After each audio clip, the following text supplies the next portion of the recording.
नमस्कार, मैं हूं अंकुर और आप देख रहे हैं सत्य हिंदी का न्यूज बुलेटिन। एक नजर अब तक की सुर्खियों पर। मध्य प्रदेश के पूर्व मुख्यमंत्री और कांग्रेस के नेता दिग्विजय सिंह ने एक बार फिर से ईवीएम पर गंभीर सवाल खड़े कर दिए हैं। दिग्विजय सिंह का कहना है कि ईवीएम हैक होती है, लेकिन परेशानी ये है कि कोई मेरी बात पर भरोसा नहीं करना चाहता है। दिग्विजय सिंह यहाँ तक कहते हैं कि कई बार इस मुद्दे पर उनको अपनी पार्टी के लोगों को भी समझाने में काफी मशक्कत करनी पड़ती है, लेकिन इस बार दिग्विजय सिंह ने एक ईवीएम में पत्रकारों के जरिए डमी वोट डलवाकर दिखाने की कोशिश की है कि ईवीएम से मतदान की प्रक्रिया में गड़बड़ी की पूरी संभावना बनी रहती है। भोपाल स्थित अपने आवास पर दिग्विजय सिंह ने ईवीएम में गड़बड़ी का डेमो दिखाने की कोशिश की। इसके जरिए दिग्विजय सिंह ने बताने की कोशिश की है कि ईवीएम का सारा काम प्राइवेट लोगों के हाथों में होता है। जब सॉफ्टवेयर ही सब करता है तो वही तय करेगा कि सरकार किसकी बनेगी। दिग्विजय सिंह ने आरोप लगाया कि पूरी इलेक्शन प्रोसेस का मालिक न मतदाता है और न ही अधिकारी कर्मचारी, इसका मालिक सॉफ्टवेयर को बनाने वाला या डालने वाला होता है। ईवीएम पर आरोप लगाते हुए उन्होंने कहा कि मेरा आरोप है कि चुनाव आयोग निष्पक्ष नहीं है, दबाव में है। दिग्विजय सिंह ने कहा कि मैंने मुख्यमंत्री काल में टीएन सेशन साहब का जमाना देखा है। हम लोग कुछ कह दें तो ईसीआई नोटिस दे देता है। नरेंद्र मोदी कर्नाटक में कहें कि बजरंग बली की जय बोलो और कमल का बटन दबाओ तो उनके खिलाफ कोई एक्शन नहीं होता है। कई बार मेरी बात पर आप लोग और मेरी पार्टी पे भरोसा नहीं करती है। उन्होंने कहा कि 2024 के बाद लोकतंत्र नहीं रहेगा, चुनाव बैलेट पेपर से हों। चुनाव आयोग को ईवीएम से इतना ही प्रेम है तो वीवीपैट की पर्ची को वोटर के हाथ में दे। दिग्विजय सिंह ने कहा कि ऑस्ट्रेलिया की तर्ज पर वीवीपैट पब्लिक डोमेन में डालना चाहिए। जिन देशों में ईवीएम से वोट डाले जाते हैं वहां पर इसका सॉफ्टवेयर पब्लिक डोमेन में होता है, लेकिन भारत में ये व्यवस्था 2003 से ही नहीं है। कमलनाथ ने भी एक्स पर पोस्ट करके चुनाव प्रक्रिया पर सवाल खड़े किए हैं। उन्होंने अपने पोस्ट में लिखा है कि भारतीय चुनाव प्रक्रिया में ईवीएम मशीन की विश्वसनीयता को लेकर लगातार सवाल खड़े हो रहे हैं। राज्यसभा सांसद दिग्विजय सिंह ने तकनीकी विशेषज्ञों के साथ आज भोपाल में डमी ईवीएम मशीन में छेड़छाड़ का प्रदर्शन एक पत्रकार वार्ता के जरिए प्रस्तुत किया। वहां मौजूद पत्रकारों ने स्वयं डमी ईवीएम का बटन दबाया और ये पाया कि न सिर्फ वोट संख्या में बल्कि वीवीपैट से प्राप्त होने वाली पर्ची में भी बदलाव किया जा सकता है। इसका सीधा अर्थ है कि जो वोट भारत का नागरिक डाल रहा है उसमें छेड़छाड़ की संभावना से इनकार नहीं किया जा सकता है। इसके लिए यह आवश्यक हो गया है कि भारतीय लोकतंत्र को मजबूत बनाने के लिए और भारत के नागरिकों को मतदान 100% सुरक्षित करने के लिए वोटिंग की प्रणाली में बदलाव किया जाए। ईवीएम हटाकर मतपत्र से चुनाव कराए जाएं और अगर ईवीएम से ही चुनाव कराने हैं तो वोट की पर्ची मतदाता के हाथ में मिलनी चाहिए, जिसे वो मतपेटी में डाले और इसी पर्ची को गिना जाए। लोकसभा चुनाव से पहले इंडिया गठबंधन को झटका लगा है। पश्चिम बंगाल में ममता बनर्जी ने साफ कर दिया है कि वो सीट शेयरिंग नहीं करने वाली हैं और अकेले चुनाव में उतरेंगी। ममता बनर्जी ने कहा कि कांग्रेस ने उन्हें भारत जोड़ो न्याय यात्रा के बंगाल दौरे के संबंध में जानकारी नहीं दी है और जो भी प्रस्ताव टीएमसी ने उनके सामने रखा उसे ठुकरा दिया गया, इसलिए वो अकेले चुनाव लड़ेंगी। ममता बनर्जी ने कहा, कांग्रेस पार्टी के साथ मेरी कोई चर्चा नहीं हुई। मैंने हमेशा कहा है कि बंगाल में हम अकेले लड़ेंगे। मुझे इस बात की चिंता नहीं है कि देश में क्या किया जाएगा, लेकिन हम एक धर्मनिरपेक्ष पार्टी हैं और बंगाल में हैं। हम अकेले ही बीजेपी को हरा देंगे। बता दें, एक दिन पहले ही राहुल गांधी ने कहा था कि इंडिया गठबंधन में सभी पार्टी एक हैं और किसी तरह का बड़ा मनमुटाव नहीं है। पश्चिम बंगाल की सीएम ममता बनर्जी ने बुधवार को लोकसभा चुनावों में टीएमसी के अकेले लड़ने की बात कही। इसके बाद कांग्रेस नेता जयराम रमेश ने कहा है कि आपने ममता जी का पूरा बयान नहीं पढ़ा। ममता जी का पूरा बयान है कि हम बीजेपी को हराना चाहते हैं, बीजेपी को हराने के लिए कोई कदम पीछे नहीं लेंगे। उसी भावना के साथ हम पश्चिम बंगाल में प्रवेश कर रहे हैं। जब आप लंबा सफर कर रहे होते हैं तो रास्ते में कभी कभी स्पीड ब्रेकर आ जाते हैं, कभी कभी लाल बत्ती आ जाती है। स्पीड ब्रेकर को हम पार करते हैं, उसका मतलब ये नहीं है कि हम सफर से पीछे हट जाएं। स्पीड ब्रेकर को हम पार करते हैं, लाल बत्ती हरी बत्ती बन जाती है। जयराम रमेश बोले, कल यही सवाल राहुल गांधी से पूछा गया था। राहुल जी ने साफ जवाब दिया कि ममता बनर्जी की टीएमसी इंडिया गठबंधन का अहम हिस्सा है। हम ममता जी के बिना इंडिया गठबंधन की कल्पना नहीं कर सकते। हम उम्मीद करते हैं कि कल जो ममता जी ने कहा कि बीजेपी को हराना हमारा कर्तव्य है, हम उसी भावना के साथ बंगाल में प्रवेश कर रहे हैं। जयराम कहते हैं, तो हमें उम्मीद है कि जो बातचीत चल रही है उसमें बीच का रास्ता निकाला जाएगा। बंगाल में इंडिया गठबंधन के रूप में चुनाव लड़ा जाएगा। इंडिया गठबंधन के सहयोगी दलों के बीच दूरियां देखने को मिल रही हैं। पहले पश्चिम बंगाल की मुख्यमंत्री ममता बनर्जी ने राज्य में अकेले लोकसभा चुनाव लड़ने की बात कही। अब पंजाब के सीएम भगवंत मान ने बुधवार को प्रेस वार्ता में इस बारे में प्रतिक्रिया दे दी। भगवंत मान से जब इस बारे में पूछा गया तो वो बोले, कितनी बार कहलवाओगे मुझसे, देश में पंजाब बनेगा हीरो। 2024 के लोकसभा चुनाव में आम आदमी पार्टी के पक्ष में 13-0 होंगे। बता दें पंजाब में लोकसभा की सीटें ही 13 हैं। इससे पहले भी भगवंत मान कई बार पंजाब में अकेले चुनाव लड़ने की बात कर चुके हैं। जब भगवंत मान से ममता बनर्जी के बारे में पूछा गया तो वो बोले हो सकता है कि उनके साथ कोई बातचीत चल रही हो, पर पंजाब में हम ऐसा कुछ नहीं करने वाले हैं। कांग्रेस नेता राहुल गांधी ने कहा कि असम के मुख्यमंत्री हेमंत बिस्वा शर्मा को पीएम मोदी और गृह मंत्री अमित शाह रिमोट से कंट्रोल करते हैं। उन्होंने ये भी कहा कि अगर शर्मा ने असम के कल्याण के लिए बात की तो उन्हें बाहर निकालकर फेंक दिया जाएगा। भारत जोड़ो न्याय यात्रा के दौरान उन्होंने बीजेपी पर नफरत फैलाने का आरोप लगाया। उन्होंने कहा कि बीजेपी ने हमारी यात्रा के दौरान हिंसा की, लेकिन हम हिंसा नहीं करेंगे। हिंसा को हिंसा से नहीं काटा जा सकता है, हिंसा को सिर्फ मोहब्बत से काटा जा सकता है। असम मोहब्बत और भाईचारे का प्रदेश है। उन्होंने एक बार फिर असम के मुख्यमंत्री को देश का सबसे भ्रष्ट सीएम होने का आरोप लगाते हुए कहा कि देश का सबसे भ्रष्ट मुख्यमंत्री असम का है। आपका मुख्यमंत्री आपसे हर चीज में पैसे लेता है। कांग्रेस नेता राहुल गांधी की भारत जोड़ो न्याय यात्रा इन दिनों असम से होकर गुजर रही है, लेकिन पिछले 2 दिनों से यहां टकराव की स्थिति बनती नजर आ रही है। यात्रा का अगला पड़ाव पश्चिम बंगाल है। असम के मुख्यमंत्री हेमंत बिस्वा शर्मा ने बुधवार को कहा कि कांग्रेस नेता राहुल गांधी के खिलाफ हिंसा भड़काने के आरोप में एफआईआर दर्ज हो गई है और उनको लोकसभा चुनाव के बाद गिरफ्तार किया जाएगा। उन्होंने कहा कि हमने एफआईआर दर्ज कर ली है, एक विशेष जांच दल जांच करेगा और उन्हें लोकसभा चुनाव के बाद गिरफ्तार किया जाएगा। राहुल गांधी ने असम के मुख्यमंत्री पर आरोप लगाते हुए कहा है कि हेमंत बिस्वा शर्मा देश का सबसे भ्रष्ट सीएम है। उन्हें पता नहीं क्यों लगता है कि वो मुझे डरा सकते हैं। राहुल गांधी ने कहा कि हेमंत बिस्वा शर्मा देश के सबसे भ्रष्ट मुख्यमंत्री हैं, जिसका कंट्रोलर दिल्ली में बैठा है। पता नहीं कहां से हेमंत बिस्वा शर्मा के दिमाग में आ गया कि वो राहुल गांधी को डरा सकते हैं। उन्होंने कहा कि मुझ पर जितने केस लगाने हैं लगा दो, मैं डरने वाला नहीं हूं। मैं बीजेपी से नहीं डरता, आरएसएस से नहीं डरता। 25 और केस लगा दो, मुझे डर नहीं लगता है। उन्होंने संसद से निलंबित किए जाने का जिक्र करते हुए कहा, मैं अडानी जी के बारे में संसद में भाषण दिया था। मोदी जी के दोस्त हैं वो, तो उन्हें लगा दोस्त को तो बचाना पड़ेगा, तो मुझे संसद से निकाल दिया। कहा कि राहुल गांधी की लोकसभा की मेंबरशिप रद्द कर दो, कर दी गई। मेरा घर ले लिया गया जो सरकारी था, मैंने खुद चाबी दी और कहा ये लो चाबी, मुझे तुम्हारा घर नहीं चाहिए। मेरा घर हिंदुस्तान के नागरिकों के दिल में है। अपने खिलाफ एफआईआर होने के बाद राहुल गांधी ने कहा है कि मेरे खिलाफ 28 केस दर्ज हैं, वो डरे हुए हैं। उन्होंने इसके साथ ही पत्रकारों से कहा, अब मुझे अपना काम करने दीजिए। कांग्रेस अध्यक्ष मल्लिकार्जुन खड़गे ने असम में पार्टी नेता राहुल गांधी की भारत जोड़ो न्याय यात्रा के दौरान कथित सुरक्षा चूक को लेकर केंद्रीय गृह मंत्री अमित शाह को पत्र लिखा है। अपनी गहरी चिंता व्यक्त करते हुए खड़गे ने घटनाओं पर प्रकाश डाला और कहा, असम पुलिस को गांधी सहित यात्रा के बाकी लोगों को पर्याप्त सुरक्षा प्रदान करने में नाकाम पाया गया है। राहुल Z+ सुरक्षा के हकदार हैं। इस पत्र को खुद खड़गे और कांग्रेस प्रवक्ता जयराम रमेश ने बुधवार 24 जनवरी को जारी किया है।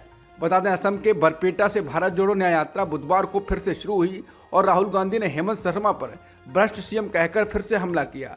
वहीं असम में कांग्रेस की यात्रा पर कई बार हमले हो चुके हैं। गुवाहाटी हाईकोर्ट ने राज्य की स्वदेशी मुस्लिम आबादी का सामाजिक आर्थिक सर्वे करने के फैसले के संबंध में असम सरकार से स्पष्टीकरण मांगा है। जस्टिस LS ने 4 सप्ताह के भीतर स्पष्टीकरण मांगने का आदेश जारी किया।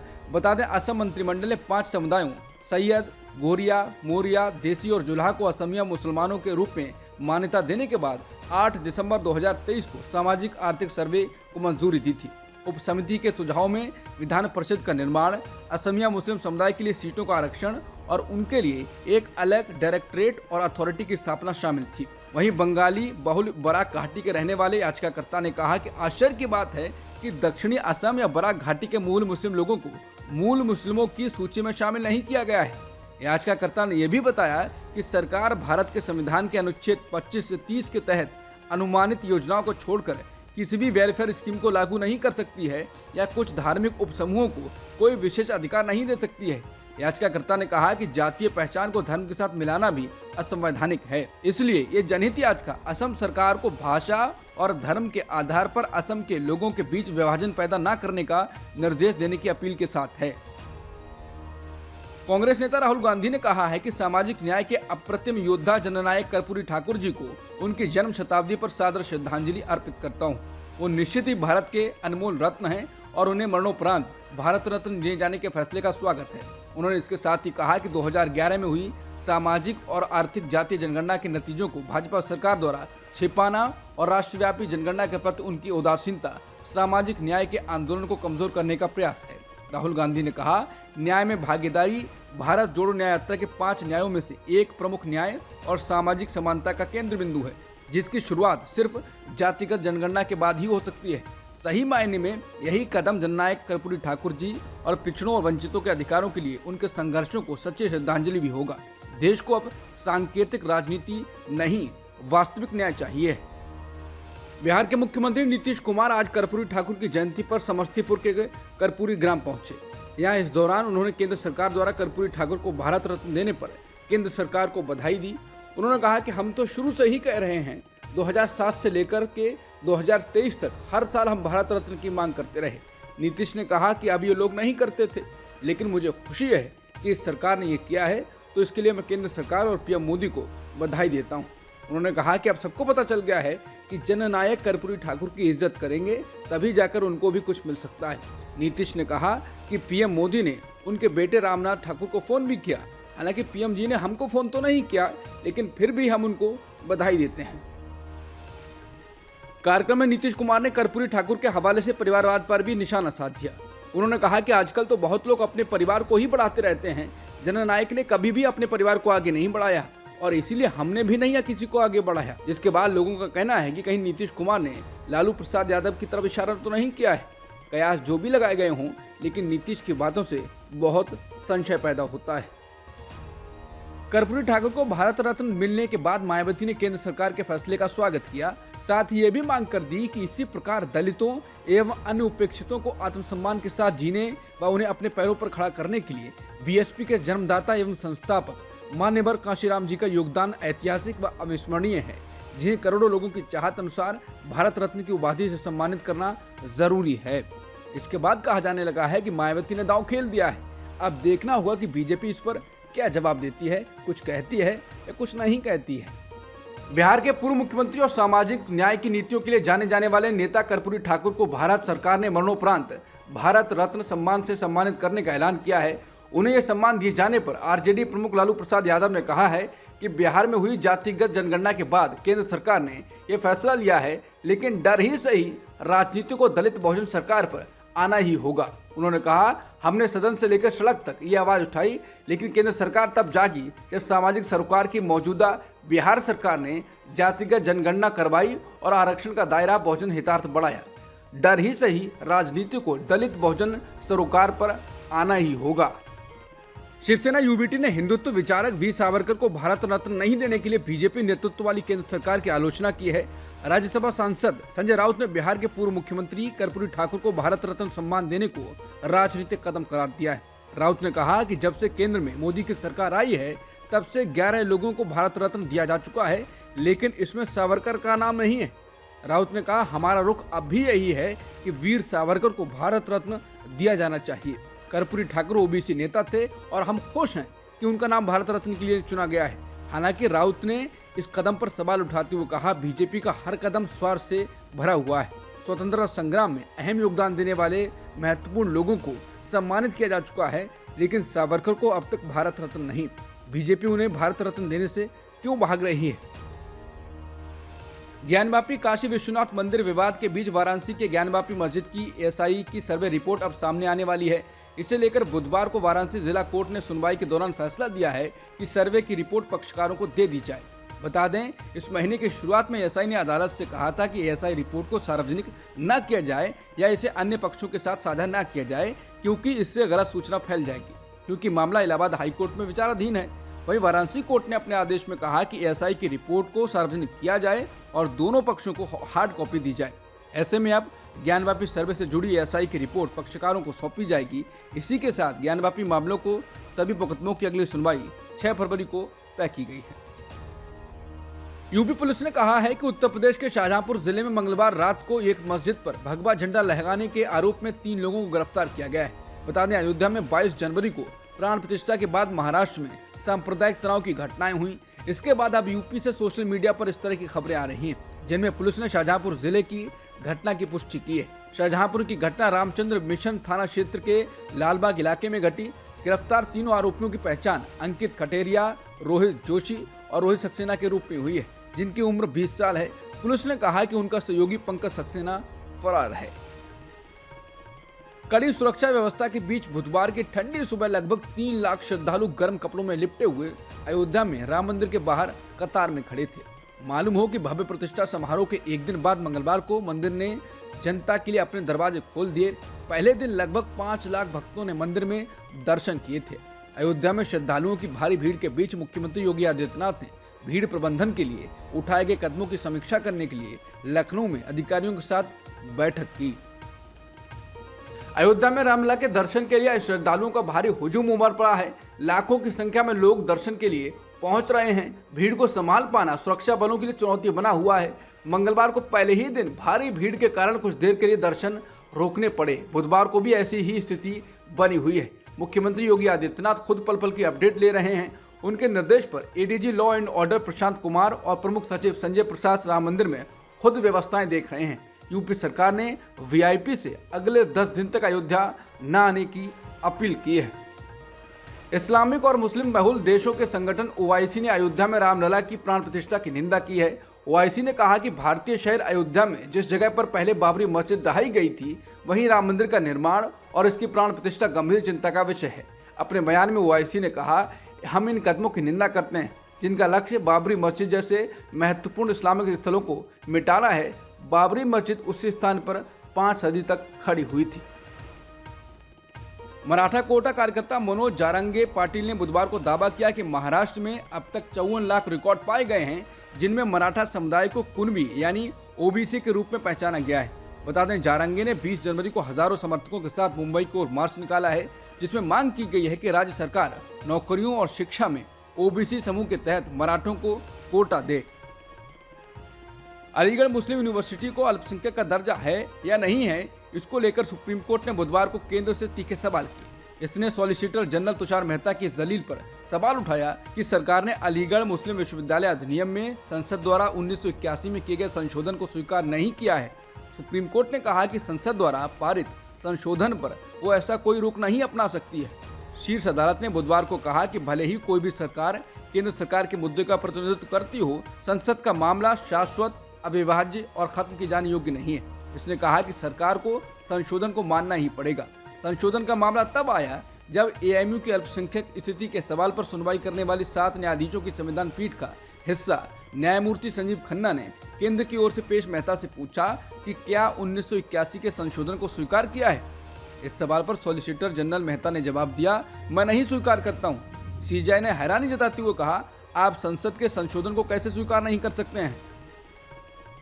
दिल्ली दंगों के केस में जेल में बंद छात्र नेता उमर खालिद की जमानत याचिका पर सुप्रीम कोर्ट में होने वाली सुनवाई एक बार फिर 31 जनवरी तक टाल दी गई है।